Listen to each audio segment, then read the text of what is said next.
जय मां शारदे। नमस्कार प्यारे दोस्तों, very good evening to all of you. मैं अलका मिश्रा आप सभी का अशोका IAS एकेडमी के डेली करंट अफेयर प्रोग्राम में हार्दिक स्वागत करती हूँ। फ्रेंड्स, आज है 2 जुलाई और आइए आज के हम करंट अफेयर की शुरुआत करते हैं इस स्पेशल कोट के साथ। ये हैं स्वामी विवेकानंद जी। इनके अनुसार we are what our thoughts have made us. हम वह होते हैं जो हमारे विचार हमें बनाते हैं। So take care about what you think. इसलिए आप क्या सोचते हैं इस पर ध्यान दीजिए।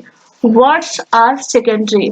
शब्द तो द्वितीयक हैं, शब्द महत्वपूर्ण नहीं है, शब्द द्वितीयक है।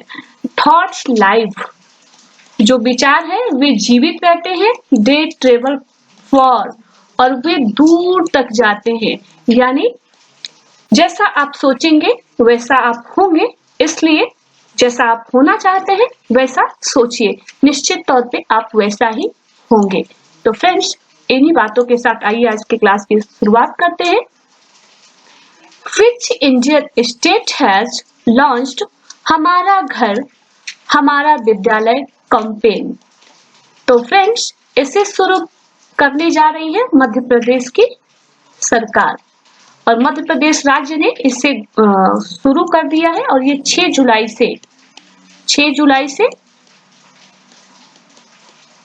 शुरू हो जाएगी प्रोग्राम। इसे शुरू कर दिया गया, फेसबुक पे इसे लॉन्च कर दिया गया है और 6 जुलाई से शुरू हो जाएगा। ये हमारा घर हमारा विद्यालय प्रोग्राम कैंपेन का हिस्सा है। इसमें बच्चों को 10 बजे से 1 बजे तक अपने घर में प्रत्येक विषय को पढ़ना होगा और ये क्लास फर्स्ट से लेके क्लास 8th तक के बच्चों के लिए है। इसे स्कूल डिपार्टमेंट ऑफ एजुकेशन ने प्रिपेयर किया है। फ्राइडे टू सैटरडे पढ़ाई करेंगे। सैटरडे को बच्चे विभिन्न प्रकार की एक्टिविटीज में शामिल होंगे, जैसे yoga, essay writing, poem writing, other thing, और बहुत सारी चीजों को सुनेंगे, कहानियां सुनेंगे, गीत सुनेंगे। यह एक प्रकार से बाल सभा के जैसा होगा और इसके बारे में जो पेरेंट है और स्टूडेंट्स है इनका फीडबैक लिया जाएगा और इसका डिस्कशन किया जाएगा टीचर के द्वारा। और इसमें कुछ चीजें ऐसी की जाएंगी कि जैसे जो स्कूल में घंटी बजती है वैसे ही घर के लोग, जिनके घर में घंटी है वो घंटी बजाएंगे और जिनके घर में घंटी नहीं है वह थाली बजा के घर को ही स्कूल का स्वरूप दे के बच्चों को पढ़ने के लिए प्रोत्साहित करेंगे और यह जिम्मेदारी माता पिता को दी गई है। इस प्रोग्राम का कॉन्सेप्ट यह है कि बच्चे जो होते हैं हर जगह जहाँ रहते हैं, जिस एनवायरमेंट में रहते हैं वहां से वह कुछ ना कुछ सीखते रहते हैं। यदि वह खेत में है तो खेत से भी बहुत कुछ सीखते हैं, वहां पर्यावरण और गणितीय शिक्षा उनको मिलती है। तो कैसे क्या करना होता है, जो बेसिक नॉलेज होता है, पैतृक जो ज्ञान होता है, वह सही मायनों में घूमने से, चीजों को देखने से, बचपन से ऑब्जर्व करने से आती है। फ्रेंड्स, एक बहुत बुरी चीज हो गई थी इन दिनों। जो हमारा जो एजुकेशन सिस्टम है वो सुबह 7 बजे से 7 या फिर कई जगह 8 बजे से लेके 2 बजे तक या फिर 1 बजे तक, जिस स्कूल का जैसा टाइमिंग हो ऐसा स्कूल का टाइमिंग हो गया है इस समय। तो बच्चे जो होते हैं ना, सुबह के समय जो मॉर्निंग के समय है बिल्कुल हौच पच का स्थिति होता है, बिल्कुल घबराए होते हैं। उनकी नींद की भी स्थिति बहुत बुरी हो गई थी और इससे उनमें स्ट्रेस का एक लेवल बढ़ रहा था और इसी प्रकार से वह जो प्राकृतिक तत्व है ना उनसे वो दूर होते जा रहे थे। तो ये कोरोना के कारण एक अच्छी बात यह है कि वह अपने गांव की चीजों को, प्राकृतिक चीजों को देख सकेंगे। इसका एक पॉजिटिव इफेक्ट हो सकता है। तो इसके लिए मध्य प्रदेश सरकार ने एक अच्छा ये इनिशिएटिव लिया है और ये बहुत अच्छा हो सकता है यदि परिवार के जो लोग हैं वह इसमें सहयोग करें। फ्रेंड्स, हमेशा से परिवार जो होता है प्राथमिक विद्यालय होता है, लेकिन इन दिनों जो सेकेंडरी जो सोर्सेस है बढ़ जाने के कारण, आर्थिक जो अर्थव्यवस्था जो है उसका प्रभाव होने के कारण जो हमारी जो पुरातन व्यवस्थाएं थी वो ध्वस्त होती जा रही थी।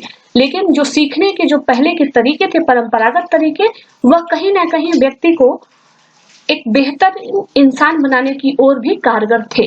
तो शायद उन बच्चों में कोई परिवर्तन आए और इसमें वो सीखे, और सिर्फ पुस्तकों से ही सीखा जाएगा ऐसा कोई निश्चय नहीं है। ज्ञान का कोई निश्चित सीमा नहीं है। ज्ञान चारों तरफ से बहता है, उसे कहीं से भी लिया जा सकता है। नेक्स्ट क्वेश्चन देखते हैं, which one of the following is out of 8 core industries? जो 8 कोर इंडस्ट्रीज है उसमें से फॉलोइंग में से, नीचे दिए गए विकल्पों में से कौन सा नहीं है? कोल, नेचुरल गैस, टेक्सटाइल्स, इलेक्ट्रिसिटी। तो फ्रेंड्स, आप सभी जानते हैं कि कोयला जो है एक प्रमुख कोर उद्योग है। जो कोर उद्योग है उसमें कोयला प्रमुख है, नेचुरल गैस भी प्रमुख है और इलेक्ट्रिसिटी भी प्रमुख है। तो हमारा जो आंसर हो जाएगा वो हो जाएगा टेक्सटाइल। टेक्सटाइल 8 कोर इंडस्ट्रीज में नहीं आता है। तो फ्रेंड, ये लिस्ट है 8 कोर इंडस्ट्रीज की, और एग्जाम में इससे पूछ लिया जाता है कि निम्न में से कौन सा कोर इंडस्ट्री में आता है और कौन सा नहीं आता है। ऐसा कोई प्रश्न एग्जाम में आ जाता है। तो इस लिस्ट को आप याद कर लीजिएगा, नोट कर लीजिएगा। इसमें है कोयला, coal, crude oil, natural gas, refinery products, fertilisers, steel, cement and electricity. तो फ्रेंड्स, ये 8 जो कोर इंडस्ट्री है, ये कोर इंडस्ट्री इसलिए है क्योंकि इनके बेस पर ही कोई इंडस्ट्री चलती है। इनके आधार पर, चाहे वो इलेक्ट्रिसिटी हो, सीमेंट हो, ये निर्माण उद्योग का बेस है, स्टील है, इसी प्रकार से फर्टिलाइजर जो है कृषि के लिए, रिफाइनरी प्रोडक्ट्स हैं, नेचुरल गैस है, क्रूड ऑयल है और कोयला। तो इससे कोर इंडस्ट्री में लिया गया है। अभी जो कोर इंडस्ट्री का जो आउटपुट आया है, जिसमें देखा गया है कि अभी जो मई में है, इसमें 23.4% का घाटा हुआ है। पिछले वर्ष की तुलना में 23.4% का घाटा हुआ है। हालांकि अप्रैल में जो आया था डेटा, उसमें 30% का घाटा दिख रहा था। तो अभी तो थोड़ा सुधार देखने को कह सकते हैं, लेकिन जितने भी कोर इंडस्ट्री के सेक्टर है, सब में कहीं ना कहीं डिक्लाइन मिला है। फर्टिलाइजर को छोड़ के सब में कहीं ना कहीं डिक्लाइन मिला है। तो इसमें से फर्टिलाइजर जो है, इसमें मामूली सी वृद्धि हुई है, बाकी सब जो है वो नकारात्मक वृद्धि हुई है। तो फ्रेंड्स, इसे याद रखेगा। ऐसे भी क्वेश्चन आते हैं कि किसमें नकारात्मक वृद्धि हुई है, या फिर ऐसा पूछता है कि सारे जो 8 कोर सेक्टर इंडस्ट्री हैं, उनमें सारे के सारे नकारात्मक वृद्धि को गए हैं। तो सारे नहीं गए हैं, उसमें फर्टिलाइजर मामूली सी वृद्धि के साथ रहा है। तो नेक्स्ट क्वेश्चन देखते हैं, recently who has released state of the world population report? हाल ही में किसने state of the world population report जारी किया है? UNDP, UNFPA, world economic forum या फिर WHO? तो इसे जारी किया है UNFPA, united nation population fund भी इसे कहते हैं, united nation fund for population activities, united nation fund for population activities, UNFPA बोलते हैं इसे। तो फ्रेंड्स, ये जो है ऑर्गेनाइजेशन है जो यूनाइटेड नेशन का एक अंग है, और ये जो है रिप्रोडक्टिव हेल्थ के लिए काम करता है। यानी ये जो है जो पॉपुलेशन, यानी क्या मतलब होता है, जनसंख्या। तो जो लोग जन्म ले रहे हैं उनका, जो महिलाएं जन्म देने वाली हैं उन पर, और जो बच्चे, जो लोग युवा हो वो स्वस्थ हो, इन सब चीजों पे ये काम करता है। तभी हाल में इसका रिपोर्ट आया था, और इसमें एक दुर्भाग्यपूर्ण स्थिति यह है कि महिलाओं के लिए अभी भी जो हमारा समाज है अनुकूल नहीं हो पाया है। हालांकि प्रयास बहुत किए जा रहे हैं, लेकिन वही है कि जब तक मानसिकता नहीं बदलेगी तो प्रयास का कोई प्रभाव नहीं पड़ेगा, और इसके लिए सामूहिक रूप से मानसिकता में बदलाव लाने की जरूरत है। तो फ्रेंड्स, आइए नेक्स्ट क्वेश्चन को देखते हैं। Who has constitute a national level committee for reform in criminal law? Criminal law, यानी किसने राष्ट्रीय एक कमेटी का गठन किया है जो क्रिमिनल लॉ है उसमें रिफॉर्म करने के लिए, उसमें सुधार करने के लिए। तो ministry of social justice and empowerment, ministry of home affairs, ministry of law and justice, ministry of defence. तो इसे किया है मिनिस्ट्री ऑफ होम अफेयर्स ने, गृह मंत्रालय ने इसे किया है। तो फ्रेंड्स वैसे क्रिमिनल लॉ है तो यहीं से आपको समझ में आ जाना चाहिए कि ये होम मिनिस्ट्री का काम होता है। इसको 4 जुलाई से ये लोग काम करना शुरू करेंगे और इस कमेटी के जो अध्यक्ष हैं वो रणबीर सिंह है। फ्रेंड्स ये पूछ देता है कभी एग्जाम में, कभी कभी पूछ देता है कि अभी हाल में जो कमेटी गठित की गई थी क्रिमिनल लॉ के रिफॉर्म के लिए, उसमें उसका अध्यक्ष कौन था? तो ये है रणबीर सिंह, ये है रणबीर सिंह। और इसके पहले देखा जाए तो ये माधव मेनन समिति जो है इसके पहले गठित की गई थी 2007 में, और इसके अलावा मलिनाथ कमेटी भी 2003 में सुधार करने के लिए, क्रिमिनल लॉ में सुधार करने के लिए बनी थी और इन्होंने अपने सजेशन दिए हैं। फ्रेंड्स अगर ऐसा कहा जाए कि ऐसी क्या जरूरत थी कि क्रिमिनल लॉ में सुधार किया जाए, तो फ्रेंड्स ये कॉलोनियल लॉ था, एक तरह से कॉलोनियल एरा का, जब जो औपनिवेशिक सत्ता जब हमारे देश में थी, अंग्रेज जब हमारे देश में थे तो उन्होंने इस प्रकार के क्रिमिनल लॉ को लाए थे वो लोग, कोडिफिकेशन। आप जानते हैं कि लॉर्ड मैकाले को जो है architect of codification of criminal law of India कहा जाता है। जो लॉर्ड मैकाले थे उनको कोडिफिकेशन, उन्होंने बहुत सारे क्रिमिनल लॉ के कोडिफिकेशन किया था। उन्होंने बहुत सारे हिंदू धर्म के जो कोर्ट्स हैं, मुस्लिम धर्म के कोर्ट्स हैं, उन्होंने उसका अध्ययन किया था और धर्मों से रिलेटेड कोर्ट्स को उन्होंने अध्ययन किया था और कोडिफिकेशन किया था। तो ये जो क्रिमिनल लॉ है वो पुराने समय के हैं और जो औपनिवेशिक सत्ता थी उसकी जरूरतों के अनुसार थी। तो अब तो कितने साल हो गए आजादी के और हमारे जो परिस्थिति है, समय है और सरकार है, सब कुछ बदल चुकी है। तो ऐसे में कॉलोनियल एरा के लॉ की कोई जरूरत नहीं है। यह एक प्रकार से अनइफेक्टिवनेस है, इसमें कोई जरूरत नहीं है, फालतू रूप से लोगों को परेशान करने के लिए होता है और इसके कारण बहुत सारे केसेस जो होते हैं पेंडिंग में रहती हैं। तो 3.5 करोड़ जो है लगभग केस जो है पेंडिंग में है और लगता है लगभग जो है 67% जो लोग कैदी हैं जो अंडर ट्रायल हैं और 67% जो कैदी हैं उनमें 67% अंडर ट्रायल है और इन कानूनों के कारण है, ये फालतू के कानून है, तो इसलिए इसमें सुधार की बहुत जरूरत है। तो इसके लिए कमेटी बनाया गया है और इसके अध्यक्ष है रणबीर सिंह। इसके पहले भी 2 कमेटियां बनाई जा चुकी हैं, Madhav Menon committee and Mallinath committee. तो फ्रेंड्स इसे याद रखिएगा।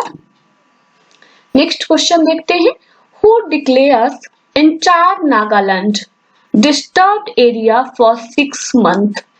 किसने नागालैंड को डिस्टर्ब एरिया 6 महीने के लिए घोषित किया है?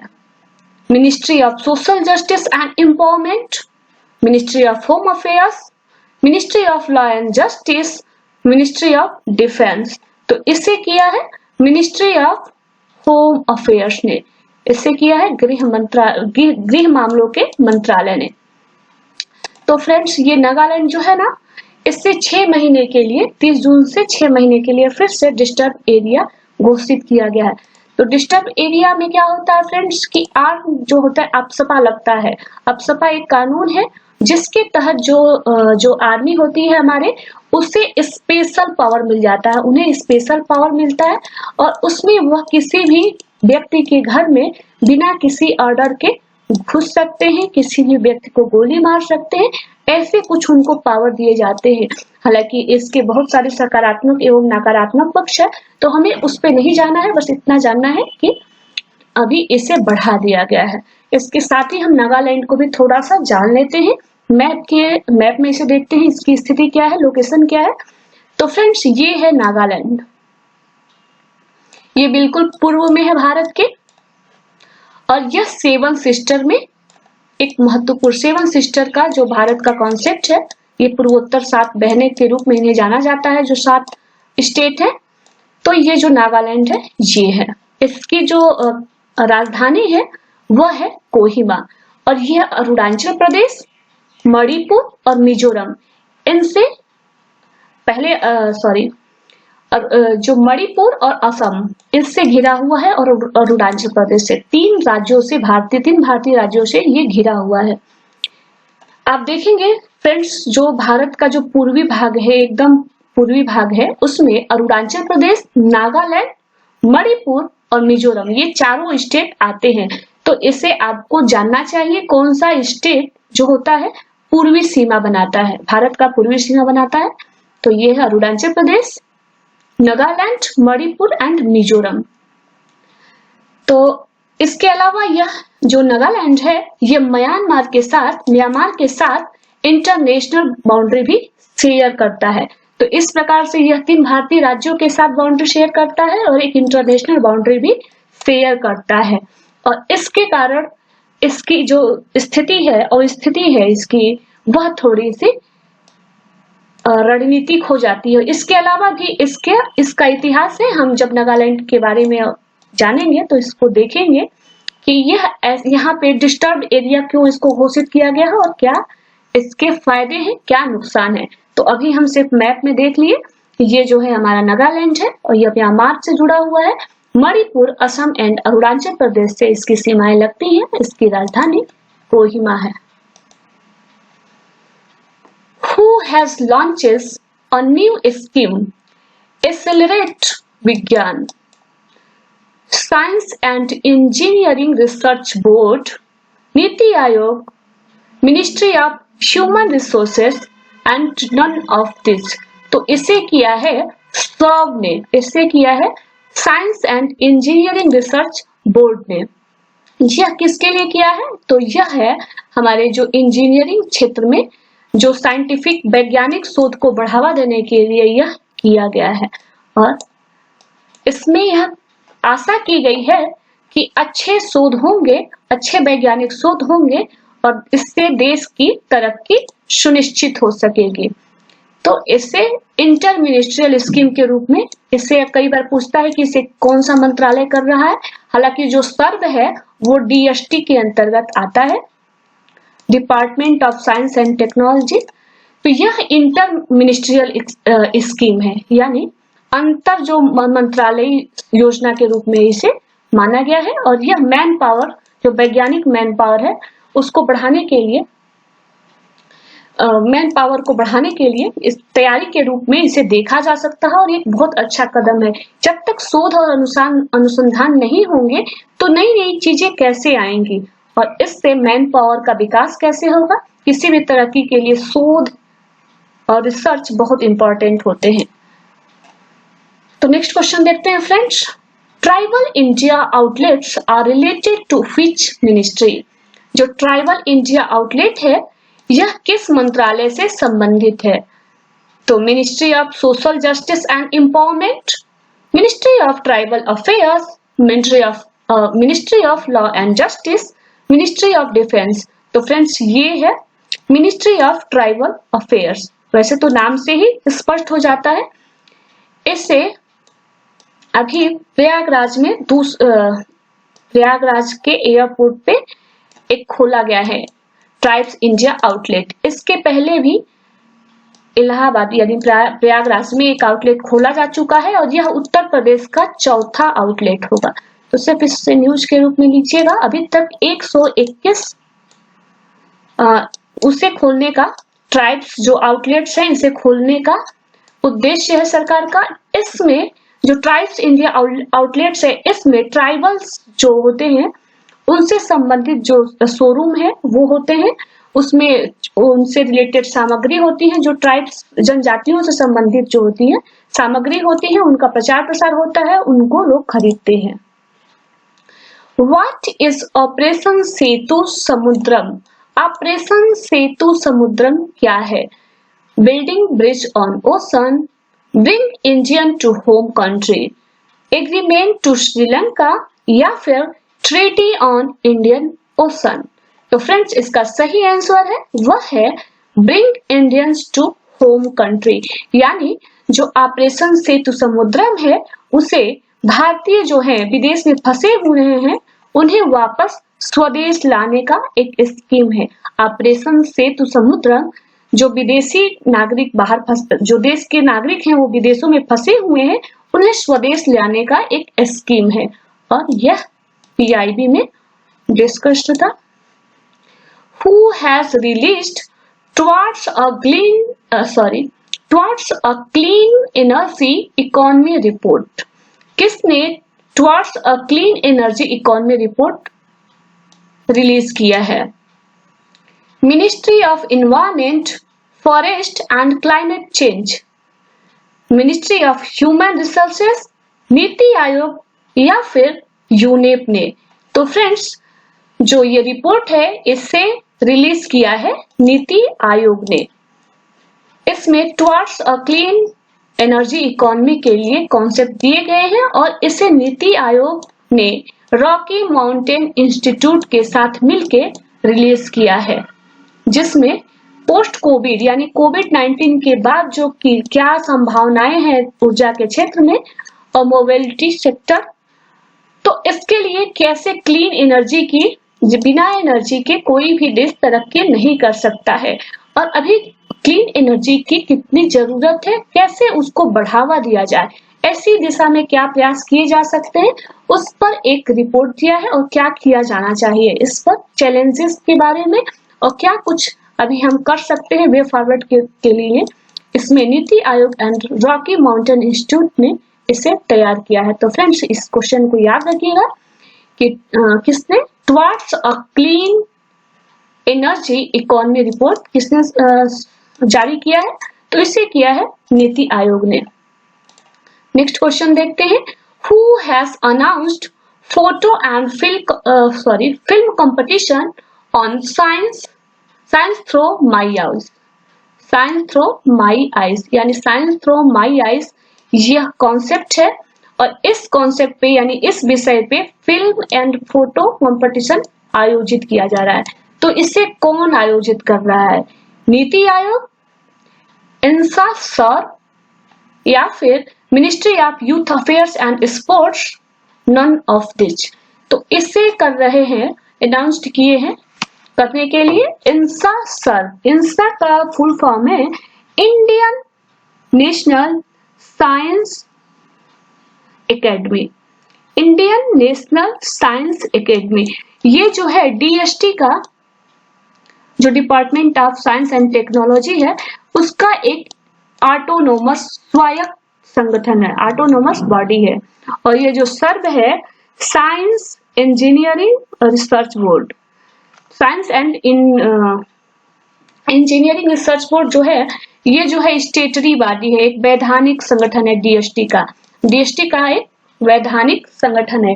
इन लोगों ने मिलकर अनाउंस किया है इस कंपटीशन के लिए।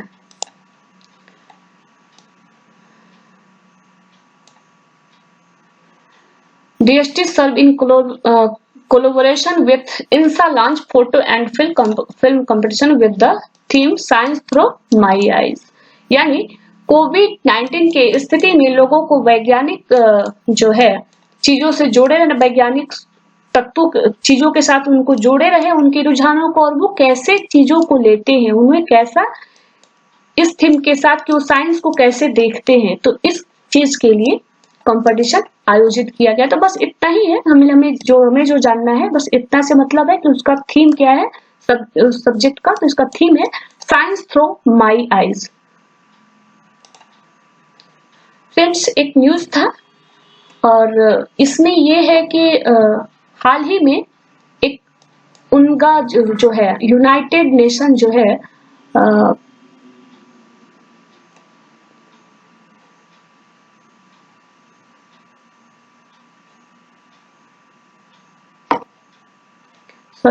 यूनाइटेड नेशन जनरल असेंबली ने एक अलायंस गठन किया है जो पॉवर्टी एरिडिक्शन के लिए है, यानी पॉवर्टी को, गरीबी को हटाने के लिए है। तो यूनाइटेड नेशन जनरल असेंबली ने एक तो फ्रेंड्स ये एक न्यूज है, इससे युनगा जो होता है यूनाइटेड नेशन जनरल असेंबली ने एक ग्लोबल अलायंस बनाया है जो पॉवर्टी इरेडिक्शन के लिए है, यानी पॉवर्टी को खत्म करने के लिए है। और इसमें भारत को भी इसमें शामिल किया गया, भारत भी इसमें शामिल हुआ है। और मानना है इनका, जो इसके प्रेसिडेंट है, तो वो उनका कहना है कि भारत जो इसमें सम्मिलित हुआ है तो भारत के अनुभव से इससे बहुत लाभ मिलेगा और दुनिया से गरीबी को मिटाने में सहायता मिलेगी। तो फ्रेंड्स यह एक न्यूज था। नेक्स्ट, अभी कोरोना वायरस चल रहा है, इसके बीच एक खबर आई है कि जो ओपेक है, इसकी जो समिट है 2021 में न्यूजीलैंड में होना था, ऑकलैंड में होना था, इसे कैंसिल कर दिया गया है और यह हो सकता है कि वर्चुअली हो। तो यह एक आपके लिए न्यूज है। और इसमें ओपेक में जो है 21 मेंबर हैं। ओपेक में जो है 21 मेंबर है, इसे याद रख लीजिएगा, एशिया पैसिफिक इकोनॉमिक कॉर्पोरेशन। तो फ्रेंड्स ये था आज का करंट अफेयर। कल के करंट अफेयर के साथ मिलेंगे, तब तक के लिए आप लोगों को नमस्कार और बहुत बहुत धन्यवाद।